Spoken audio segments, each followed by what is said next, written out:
Right. Okay, George, you are this today, okay? Right, guys, we are there's 2 more lessons today and tomorrow before the test on Friday. Today we're going to cover the last family, or we're going back to our last family, the exponents, and tomorrow is kind of a bunch of exercise that include everything, okay? So we are revisiting the exponents family, okay? Remember, we have either taking off, it's basically airplanes taking off, or airplanes going down, okay? And then the flip sides up. I'm going to quickly go through it and then solve a bunch of questions where you remember that this week we're looking at, we've got a sketch and we need to figure out the equation, not the other way around. So all these exponents, they all look like this for now. A times b to the power of x plus q. Now q straight, so there's 3. This is, if I'm not mistaken, this is the only family where we call these parameters. We've got 3, they're not variable, they don't change, but there are 3 numbers that we need to determine. The q is the easiest one. What is the q? Vertical shift, okay? So, for example, if I look at these 3 graphs, they all seem to have an asymptote, okay? So all exponents will have a horizontal asymptote. They're either landing on it or they're taking off from it. Let's leave him on the side for a second, okay?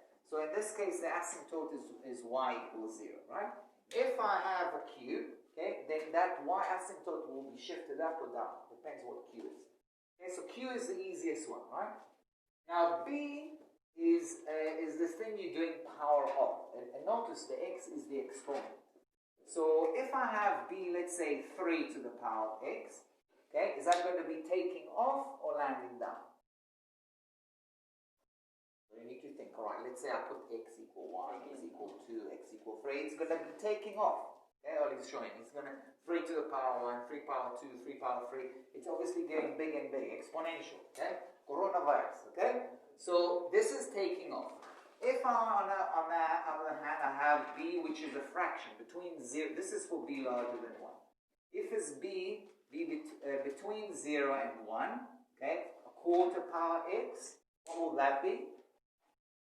Taking off or landing down? It's got to be landing, right? Look, quarter power 1 is a quarter. Quarter power 2 is a, how much is quarter power 2? 1 over, or not 1 over 8. What is 4 squared? 16. So it's 1 over 16. Okay? So 1 over 16, then 1 over 64, I think. It gets smaller and smaller and smaller. So this is when it's b between 0 and 1. Okay? Now, why can't b be b? Okay? Why can't b be 0 or 1? Let's think about it. I'll just pause here. So straight away an answer here from Sina, well done. Okay, if b was 1, so it's going to be y equal a 1 to the power of x. Now 1 to the power of x, 1 power 2, 1 power 3, 1 power 4 is always 1. So it's just going to be, this whole thing will just be a. There's not going to be even x there. It's going to be a horizontal function. Okay, the same thing if I had a times 0 to the power of x. 0 to the power of x is 0. 0 times a is 0, so there's going to be nothing. It's going to be y equal q. So if I put 1 and 0 instead of b, basically your answer is going to be just a constant. And that's not an exponent. Okay? Now, then I need to bring in the a. So we spoke about the b, we spoke about the q. The a is what you can call a stretch factor. So if you have an a larger than 1, look at this graph. This was landing down. Then I multiply it by a. It's going to be stretched. A is going to be stretched. If a is equal to 2 or 3, it will stretch it up. Obviously, I can also compress it. So if a, this is for a larger than 1. If I have a smaller than 1, but still larger than 0, then I might have something like this. It will compress it.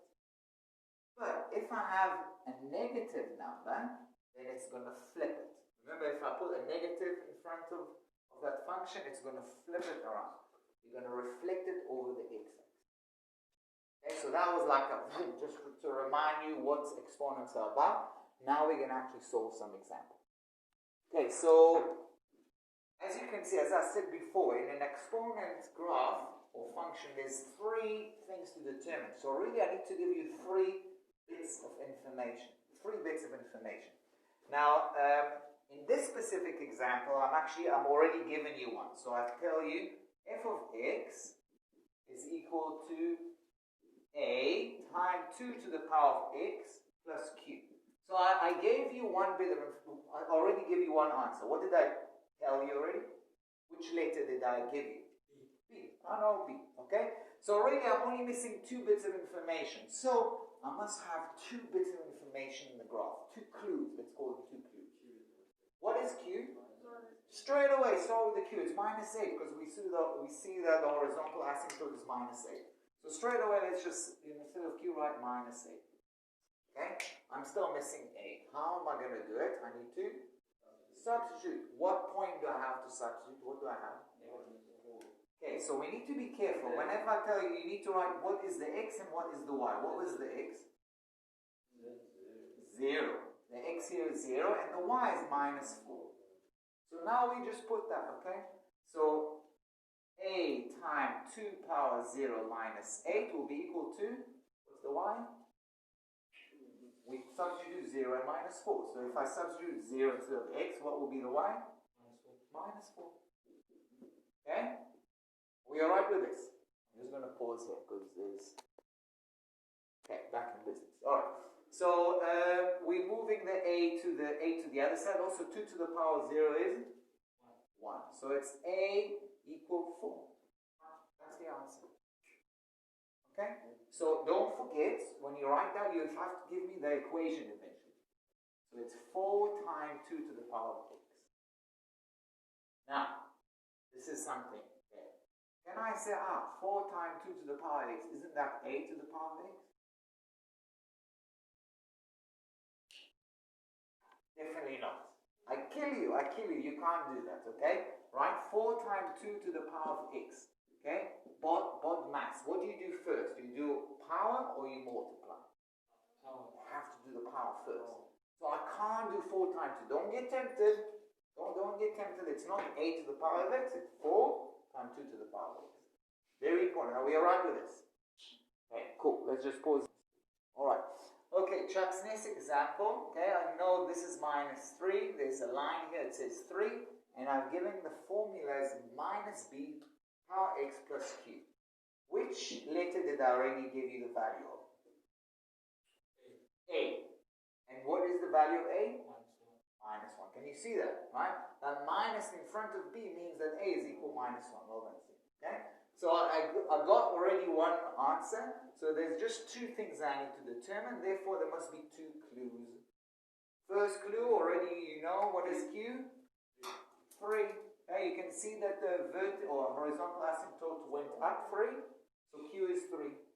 Okay? And then we're going to substitute the point. What point do I need to substitute? Minus 1, 0. Good one, Luke. Okay? So y will be 0 when x is equal minus 1. So I'll write minus b power minus 1 plus 3. Don't get confused here. I know it's a bit confusing. Okay? What I will do, okay, I want to find out b, right? But I've got that minus there. Leave this for a second. Let's move it to the other side. So I'm going to do plus b to the power of minus 1. We'll figure out that b power minus 1 in a minute. But let's just move it to this side. So it's b to the power of minus 1 equal 3.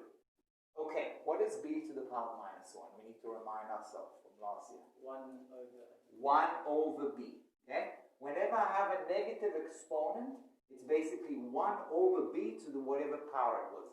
If this was b to the power of minus 2, then it will be 1 over b squared. Does that ring a bell? Cool. Very important that you're still on on the same page there. So 1 over b equals 3. In other words, b equal, let's see how you doing your 0, 1. Say again? 0, 1. 1/3. Don't guess, okay? What we do, we multiply by b, so we'll get rid of that b here, and we divide by 3. We'll move there, so it's 1 over 3. This moves there, this one moves here. Okay? Good? I'm just going to pause there for a second. So, again, don't forget, eventually you need to write down an answer. So, what is b? b is a third.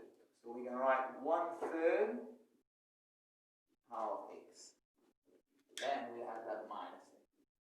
Okay? Right, last example. Okay, the last equation, actually, I don't know any of A, B, and Q. It was like this. So they tell you the exponent is something like that, and this is it. Now, because we need to have 3 letters, we have to figure out 3 letters, then we need 3 clues. 3 clues? Yeah. Okay? So, right. You guys decide which will be the first one, the easiest one. So y is the 2 plots given. So what plots? 2 and 1. 2 and 1, that's 1 clue. Okay. I wouldn't start there. Minus 3. Let's always start with a Q. What is Q? Minus 2. Always start with that, because straight away that gives you, you can see the asymptote. Q is minus 2. Okay. Now I've got A and B, and I need both of them. Okay. So Ollie gave us 1 point, but we need another point. Can't you work out? 1 point is fine, okay, but I need 1 more, and we'll do that. We obviously, because that's 1 point, 1 clue, 1 clue. 2 and 1. 0, 0. Yes. Good. Okay, Jojo's on fire today, right? 0, 0. So another point. Now, I'll solve what you said, but you'll see actually the way to start is with the 0, 0. But it doesn't matter. So we're going to put the point here. So we're going to put 2 here, and we're going to put 1 there. So 1 equal A times B to the power of 2 minus a third. Now you see, as things stands now, hope you guys can hear me, I can't solve that. Okay? Well, I'll move it around. I'll move the third to the other side. So I'm going to write A times B squared equal a third plus 1, 4 over 3. You see why I've done that? 1, 3 thirds plus a third. But really, right now, there's nothing I can do with it. Okay? That's just one equation with 2 letters. So I can't solve it. So let's have a look at the first one. Okay? If I put 0 here, I must put 0 there. So 0 equal A times B power 0 minus a third. Okay, you can already see how that actually becomes very easy. Why? Okay, 0 equal, what happens to B power 0? Comes 1. So I got rid of the B. Okay, so that's, what is A times B power 0? It's simply A. Okay? In more kind of professional way, in university, you'll say you decoupled the A and B. Here you had A and B squashed together, they're coupled, they're tangled up. I can't release them from each other. But here I actually got rid of the B. Okay? So A minus third, in other words, A equal positive third. Okay? Now I can, what else should I do? Okay, so I found A. Okay, so I'll write A is a third. I can substitute back in my first equation. Okay? That was my second equation. And I found what A is equal. So I'm going to, let's say this is going to be my second equation. I'm going to feed that into here. So I'm going to write, instead of A, I'm going to write third. Okay? And what should I do now? How do we solve that equation? Okay, I'll rewrite it. I'll say, okay, B squared over 3 third. Don't get scared. Okay? A third times B squared means B squared divided by 3, right? Yes? Yes. Good one? Okay. That's equal to 4 over 3. Okay, what do I do now? That's really easy. You can straight away know what the answer is. What is B? Yeah, it has to be 2. But let's let everyone catch up. What do we do first of all? We get rid of the 3. How do we get rid of the 3? Times by 3. So B squared equals 4. In other words, B equal 2. Okay? Now it could be actually also minus 2, but I forgot to tell you last time, we are only working with positive B's. Okay?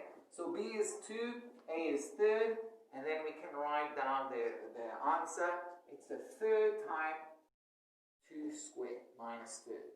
Again, I would write it like this. Instead of third times 2 to the power of x, I will write 2 power x divided by 3. Okay, that's probably the neatest way of writing. Okay, right, guys, let's work.